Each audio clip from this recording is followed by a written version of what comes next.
Hey, this is Scene Detail. I'm Chris. This is also Chris, and this is MMA for you.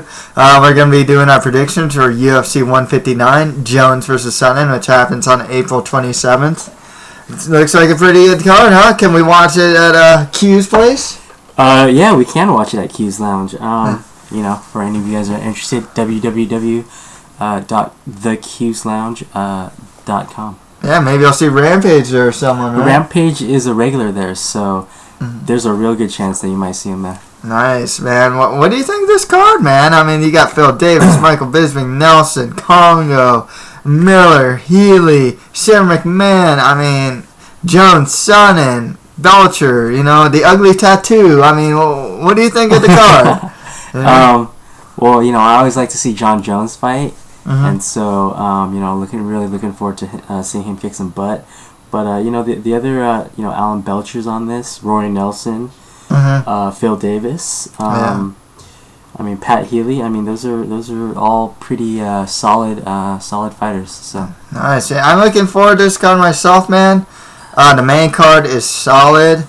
And then the prelims, even, you got Rustam Khabilov, who is a suplex machine. Sara McMann, Olympic silver medalist, who's expected to eventually fight Ronda Rousey sooner or later.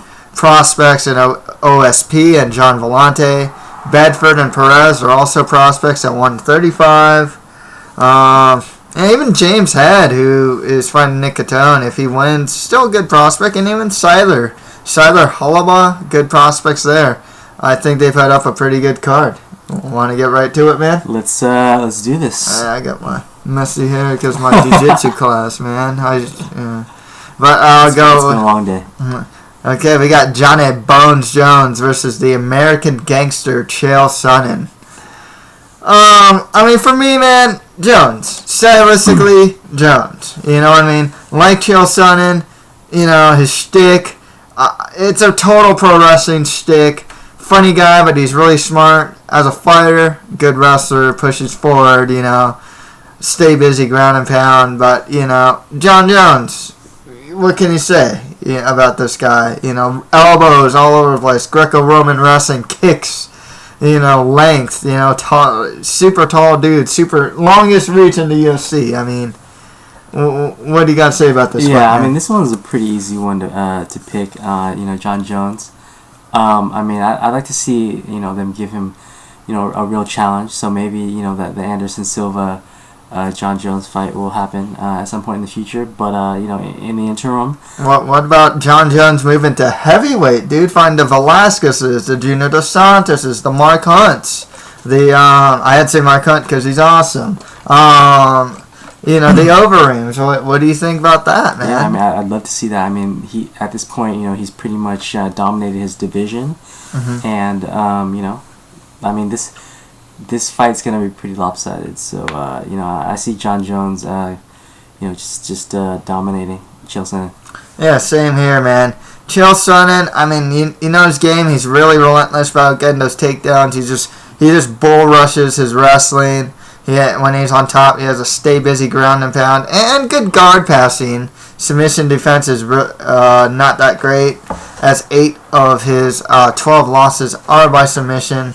He used to fight at middleweight, and this is, Vitor was before this, so Jon Jones has been fighting a good amount of guys who fight at middleweight that are coming up to light heavyweight. Nonetheless, I see Jon Jones with his wrestling, being able to defend the takedowns, maybe get his own takedowns, use his length, his jab, his elbows, his kicks, whatever the heck he wants to, you know, even make it hard for Sonnen to get on top of him. I see Sonnen just bull rushing right at the get-go. I don't know if he'll be successful or not. Jon Jones is such a good wrestler. He's probably prepared for it. You know, Jones got to get his back off against the cage, but he's so long, and he's just... And maybe those long legs will help Chael get takedowns, though. You never know. Yeah, I mean, how often do you see Jon Jones get taken down? So, you know, he just... That'll be interesting. Yeah, he only when he puts himself there, man. Otherwise... I mean, I can see Jon Jones take him down himself, maybe defend takedowns, and use his reach to beat Chael Sonnen. Okay, and the co-main event, we have Alan the Talent Belcher versus Michael the Count Bisping. These are two guys, that are coming off losses. Belcher to Yushin Okami, Bisping to Vitor Belfort. They were on the fringe of getting title shots or being in contention. This is definitely the fight to get them back in. Who do you think got the fight, man? You know what? Not a big fan of Bisping, but I'm going to have to go with Michael Bisping on this one. He's got good kickboxing. He lives in Cali now, right? Does he? Yeah, dude. He was DJing at Sutra the other day, man. He was DJing at Sutra? Yeah, dude. I'm no joke. That's crazy. I go to Sutra, every so often. He lives in Anaheim Hills, actually. He DJs too? That's crazy. Yeah. He's got strong cardio, uses his movement. Strong takedown defense. Strong at getting back on his feet when he is taken down. And, although I'm not a fan of the guy, this is a prediction show. And so I'm going to go with Bisping for the win. Yeah, I'll go with Michael Bisping. I think he'll just be on his bicycle throughout the fight. He does have some defensive lapses. He'll keep a hand down when he throws a strike sometimes. It's how Vitor managed to get him with some kick, with some kick, with a head kick. Alan Belcher, good Muay Thai, trains at Rufus Sports. This guy hits hard. He is humongous for the weight class. It's going to be sooner rather than later when he has to move up. The guy, Yushin Okami is a big 185er. Belcher looked bigger than Okami. His grappling is improving, and he is a Brazilian Jiu-Jitsu black belt. One problem with Belcher, though, he has good kicks as well. His fight IQ is not great. This guy went for, 3 or 4 failed guillotine attempts on a grinder and a grappler like Yushin Okami. Just not good fight IQ. But I expect this fight to stay standing, and that's where it gets really interesting. Because I do think that Belcher hits harder, but Bisping is a guy with more output, much higher output, the better cardio. So it's a really interesting matchup. I can't really see Bisping finishing Belcher. Well, maybe, because Belcher's cardio can be, especially with his size, isn't the greatest. And he can definitely outwork him. And maybe get the TKO finish that way. Otherwise, I do see Bisping winning, probably by decision, though. Okay, next fight after that, we got two heavyweight gatekeepers as Cheick Kongo fights Roy Big Country Nelson. Who do you got, my man? I got Roy Nelson. He's on a 2-fight win streak. He's got a strong chin, strong right hand. Has one punch KO power. Brazilian Jiu-Jitsu black belt, and pretty agile. For his size. He's a big dude. But I see him. I see him getting the win on this one. Interesting enough, man. This guy started out as more of a Brazilian Jiu-Jitsu guy. And as of late, man, he just knocked out Mitrione, he's knocked out Schaub, he's knocked out Struve, he knocked out Dave Herman. This guy's right hand is dynamite, man. 18-7 record. 11 of those wins are by KO or TKO. He's 36 years old on a 2-fight win streak. He talked about his strong chin, man. You saw him got beat up by Fabricio Verdun, but never actually went down. Junior Dos Santos managed to knock him down, but Roy Nelson kept coming. I think the only guy as of late to ever knock him out was Andrei Arlovsky. Cheick Kongo, though, 18-7 and 2 with 2 draws. 10 wins by KO TKO, 3 wins by sub. He started as a kickboxer, and the fact of the matter is he's using a lot more wrestling and clinching these days. Gets guys against the cage, bullies them there, maybe throws some knees, tries to get takedowns from there. But he's not very strong off his back, and he's shown to be a bit chinny as of late. I got to go with Roy Nelson. I think he can take the hits from Kongo. If Nelson connects with the right hand, Kongo could be down and out. On the ground, if Nelson wants to play smart, he can get that trip takedown that he likes. He likes to use the same trip takedown. Get top control. He's really heavy on top. And get the win there, too. I think Nelson just has more avenues to win here. I got to go with Roy Nelson to win this one. Next, right after that, we got a style clash here as we have one of the top wrestlers Mr. Wonderful Davis fights Vinny Magalhaes, who is one of the top Brazilian Jiu-Jitsu practitioners in the world. Wrestling versus Brazilian Jiu-Jitsu. Who do you got here, man? I'm going to go with Phil Davis. He trains with Alliance, NCAA Division 1 wrestler. Good top control. His Brazilian Jiu-Jitsu is not bad either. Even though Vinny is on a 6-fight win streak, I see Phil Davis getting the win on this one. Phil Davis is a great athlete, man. I got to go with him, but it is not the best stylistic matchup. Both of these guys have, I'd say, decent stand-up at best. I mean, Phil Davis, like if you watch a Rashad Evans fight, the guy, he thinks about striking too much. It's like, it doesn't seem natural for him yet to strike. Vinny Magalhaes, same thing. He has good striking and it's improving. I mean, he head kicked Bellator's Russian dude, Michal Zayats, in the 4th round. But the fact of the matter is, he's not a guy that likes getting hit. But, man, once this guy hits the ground, this guy can pull guard on people. This guy's super flexible, strong off his back, strong on top. They're both big for the weight class, too. So it's a really interesting style matchup in the sense that their stand-up kind of, I'd give the edge to Davis maybe, but, they're both not that great at stand-up. I mean, one guy's good at wrestling with Brazilian Jiu-Jitsu. Vinny Magalhaes is very, very strong at Brazilian Jiu-Jitsu. So it's a good stylistic matchup, but yeah, I gotta go with Phil Davis to win this one. Okay, and the final fight on the main card, we have Pat Bam Bam Healy from Strikeforce fighting Jim Miller. Ooh. Good fight here. I mean, you got mirror images of each other, man. I gotta go Jim Miller, but you got two tough, gritty fighters, both resilient, both well-rounded, both have strong chins. I mean, both are good Brazilian Jiu-Jitsu players. But I think Miller is just, besides size-wise, Healy has the advantage. But Miller, well-rounded guy, stand-up solid, wrestling solid, Brazilian Jiu-Jitsu black belt. I mean, tough, resilient, strong chin, trains at AMA. Pat Healy, though, I mean, he could potentially take down Miller. I mean, he's much smaller, and maybe win there. But we have to see. Who do you got, man? You know what? I'm gonna respectfully disagree with you. I got Pat Healy on this one. Oh, really? He's on a 6-fight win streak. Trains at Sports Lab. Pretty big for the weight class. Good in the clinch. His fights aren't always the prettiest to watch, but he's able to pull off the win. And even though his stand-up defense is questionable, it's he's got a good chin, and so I see him pulling out the win on this one. Yeah, they're mirror images of each other, and but yeah, I gotta go with Miller, but yeah, you're going with Healy. I'm going with Pat Healy. Nice. Well, on to the FX prelims. We got Johnny Bedford versus Eric Perez.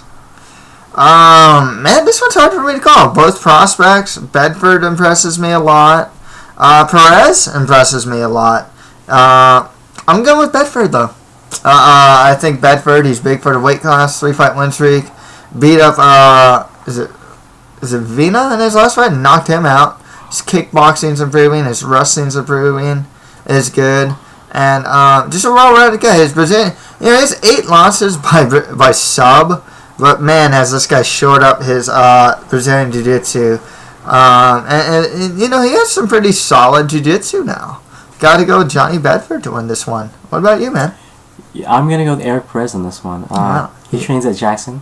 He's also on an 8-fight win streak. Very aggressive.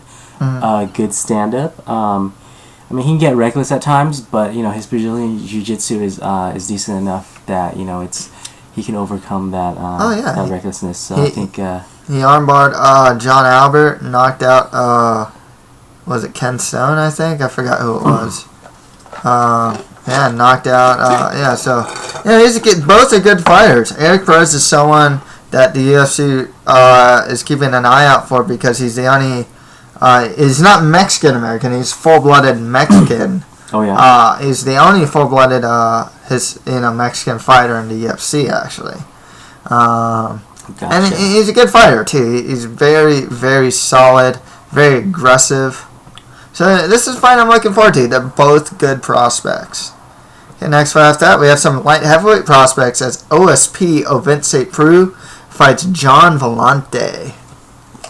Both these guys came from Strikeforce, had mixed results there. OSP, he lost to Gegard Mousasi, but otherwise has beaten pretty much everyone else. Jon Villante started out rough in Strikeforce, but is now on a 3-fight win streak. Who do you got, man? I got Villante on this one. He's on a 3-fight win streak. Mm-hmm. He's got good kickboxing, good wrestling, good takedown defense, and I don't know. I just think he's got the tools to take out St. Preux. Yeah, interesting thing about Villante too, actually, is that he is one of, if I'm not mistaken, he's one of the main training partners of Chris Weidman. Oh, is he? Yeah. Actually, cool. Who will be fighting Anderson Silva next? Yeah, exactly. Yes. That's a fight that I'm definitely looking forward to. Yeah. I gotta go with OSP here, but this is a good fight. A lot of people don't look too highly on Jon Villante because he's lost to Chad Griggs at heavyweight and stuff like that. But he is a good prospect, legitimately good prospect still. Only 27, but so is OSP. 30 years old, KO power, man. This guy's really athletic. His stand-up solid. His kickboxing in general solid, and his wrestling is good as well. I think I just gotta go with OSP. I think he has a little more power in his popping his punches. Not interesting fact here, though, if you look at their stats, both of them have 6 wins by KO or TKO. So, both of them can potentially knock out their opponents as well. So this is a good fight between two prospects at 205, and a division that needs prospects. I'm going to go with OSP to win this one, though. Okay, next fight after that. We have the third women's fight in UFC history as Olympic silver medalist Sara McMann fights Sheila Gaff. I gotta go with McMann. Stylistically, this is not a good matchup for Gaff. Unless McMann decides to just fall in love with her stand-up. I think McMann can just take her down all day. Maybe hit some rock. I've seen her hit rock bottoms. Have you ever watched wrestling, The Rock? He does the rock bottom. Yeah. She does that to other female fighters. Okay. Yeah.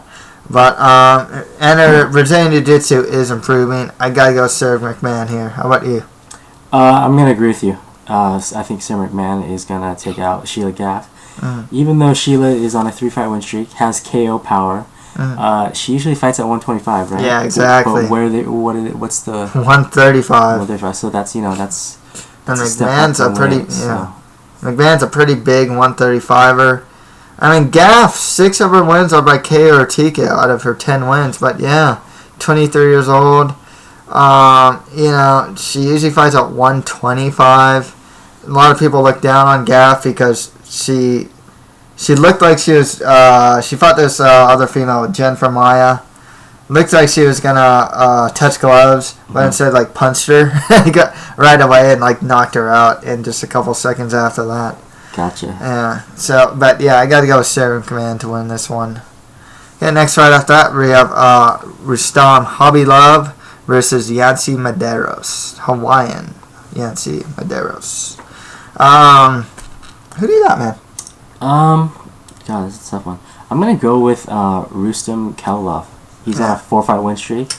Trains at Jackson. Strong suplexes and slams. He's got the Sambo background, so I don't know. It's gonna be close, but I think he's gonna pull this one out. Yeah, man. And Khabilov's last fight was against Rio or Pichel. I forgot. I think it's Pichel. I'm not too sure. Dude, the guy hit 3 German suplexes, right? No joke. The third one, he slammed him on his head and got and then followed up with some ground and pound. And he actually has some KOs by slam. So this is not the first time that he's knocked guys out with some form of slam or suplex. This guy is a prospect to watch out for. 26 years old, 4-fight win streak. One of the Russians that Bellator could not get, or did not get. Like you said, trains at Jackson's. One thing with Medeiros, the guy, he last fought in Strikeforce June 2010. I think he fought at middleweight too, actually. I'm not too sure, yeah. I could be wrong there. I might be. He is undefeated, but he just hasn't fought in a while. 9-0 undefeated record for Yancy Medeiros. 6 wins by KO TKO, 1 win by sub. He's 25. And he's a good stand-up. He's a good prospect. But, man, when you last fought June 2010, and you're first fighting the UFC against a guy like Rustam Khabilov has really good, takedowns. A good Brazilian jiu-jitsu, just good, submissions. I shouldn't even say Brazilian jiu-jitsu. I know some guys look down upon that when Sambo and Brazilian Jiu-Jitsu are different, Yeah. But he has good submissions due to his Sambo background, along with his takedown prowess. I gotta go to Rustam Khabilov to win this one. Gotcha. Okay, on the Facebook prelims, we got some guys who, I'm gonna be honest, man, I don't think they belong in the UFC as Leonard Bad Boy Garcia fights the McKenzie team, Cody McKenzie. I was, before we did the show, I was even, when I was talking about this fight, I was like, man, I gotta pick, the best of the worst here, you know what I mean? I go with Leonard Garcia to win this one, He's on a 4-fight losing streak, trains at Jackson's. He has, he's a brawler, but he punches a lot of air, But Cody McKenzie isn't that much better, in my humble opinion. But who do you got? I got Leonard Garcia also. For all the reasons that you just mentioned. His stand-up is kind of reckless and sloppy, like you had mentioned. But, I think he's got enough to take out Cody. Yeah, Ken McKenzie, he has that guillotine. He is one of the guys that he's straight at Cesar Gracie. He's a really aggressive guy, but his defense isn't very good, especially in the stand-up. He's just really bad stand-up defense. He's awkward footwork. He's one of the guys that, quite honestly, would benefit from not being in the UFC. He's fighting guys that are just way too good. He can't work stand-up against a lot of these guys because, they're... Even against a lowest tier guy, he can't, like Marcus Lovisher, he's getting beat up on the feet. What does he have to do? He has to rely on his guillotine to get a win. If he can't get the guillotine, he loses. That's the thing. So he can't work on anything else because he's up against such higher caliber competition. If you find the regional scene, he can probably work on that stuff, fight lower level competition, maybe get some stand-up and, some more cage time, doing more stand-up and other stuff and not just relying on his guillotine. Leonard Garcia, 4-fight losing streak, but I think he'll beat him up on the feet and avoid the ground and avoid the guillotine. Next fight after that, we have Nick Catone versus James Head. I got Head, What about you? That sounds pretty funny. I got Nick Catone. Good wrestler. Good wrestling. Even though he's on a 2-fight win streak, hopefully it'll end. But I got Catone and you got Head, so that's pretty funny. But James Head, they're both big for the weight class. Both these guys used to fight at middleweight. Nick Catone, he has good wrestling and a pretty good. He's a Brazilian Jiu-Jitsu brown belt. Actually, he doesn't have bad Brazilian Jiu-Jitsu or anything like that. Tough and gritty guy. James Head, though, overlooked prospect for sure. I didn't think much of him, but when he cut down to welterweight, he's doing pretty good. He lost to Mike Pyle. He got knocked out by him. Big for the weight class. Good boxer, good wrestler, I'm going to go James Head to win this one. Sweet. And finally, I had 2 prospects at featherweight as Kurt Holobaugh from Strikeforce fights Steven Super Siler. I like both these guys, and they're both actually really similar stylistically, but I gotta go with Super Siler here. Guy trains at Pit Elevated. Is Brazilian Jiu-Jitsu solid. Stand-up's good as well. 13 of his 21 wins are by submission. I'll go with Siler. How about you, man? I'm going to go with Holobaugh. Holobaugh? Yeah, Holobaugh. Good Brazilian Jiu-Jitsu. A lot of submissions. Good scrambles. Even though it's his first fight in the UFC, and, I typically don't like that, I'm going to go with him. And Holobaugh had a good outing. A lot of people were impressed by the guy because he's a natural 145er, and he fought Pat Healy, went to decision with him, but really hung with the guy really well, actually. His ground game was good, good scrambling, didn't get finished, just really hung in there with a guy like Pat Healy. So, he's a prospect that, definitely going to watch out for. Siler, though, definitely under the radar. He came from the Ultimate Fighter. No one thought much of him, and then he got a win streak. Lost to Elkins, but Elkins is a really good fighter. Only 26 years old. I got to go with Siler to win this one. Okay, let's recap. On the main card, we have Jon Jones versus Chael Sonnen. I got Jon Jones. I got Jon Jones also. Okay. Alan Belcher versus Michael Bisping. I got Michael Bisping. I got Bisping. Okay. Cheick Kongo fights Roy Nelson. I got Roy Nelson. I got Roy Nelson also. Okay. Phil Davis fights Vinny Magalhaes. I got Phil Davis. I got Phil Davis. And on the final fight of the main card, we have Pat Bam Bam Healy versus Jim Miller. I got Jim Miller. I got Pat Healy. Okay. On to the FX prelims, we have Johnny Bedford versus Eric Perez. I got Johnny Bedford. I got Eric Perez. Okay. Ovince St. Preux fights John Villante. I got OSP, Ovince St. Preux. I got Villante. Okay. Sheila Gaff fights Sara McMann. I got Sara McMann. I've got... Who do I got? I think Sara McMann. I think I got Sara McMann also. Yeah. Okay. And Rustam Khabilov fights Yancy Medeiros. I got Rustam Khabilov. I got Medeiros. Okay, and finally on the Facebook prelims, Leonard Garcia fights Cody McKenzie. I got Leonard Garcia. I also got Leonard Garcia. Okay, Nick Catone fights James Head. I got Head. Sorry. I got Catone. And finally, Kurt Holobaugh fights Steven Siler. I got Steven Super Siler. I got Holobaugh. Cool. That's pretty much it for our predictions for UFC 159, Jones versus Sonnen.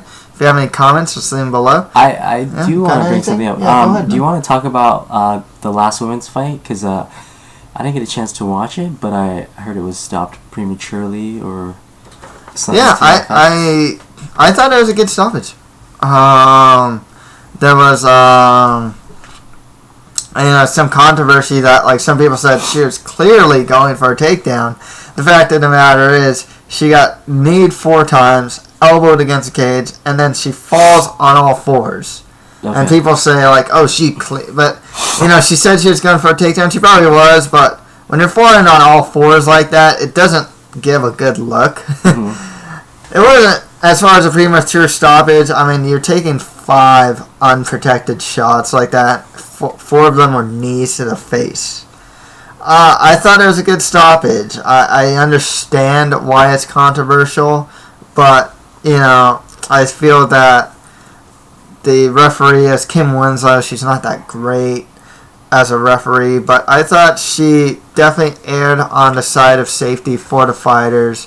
I think she did a good job with the stoppage. She did what she was supposed to do, Miesha Tate was obviously hurt from that. She fell on all 4s. Her body language didn't exactly say she was still in the fight.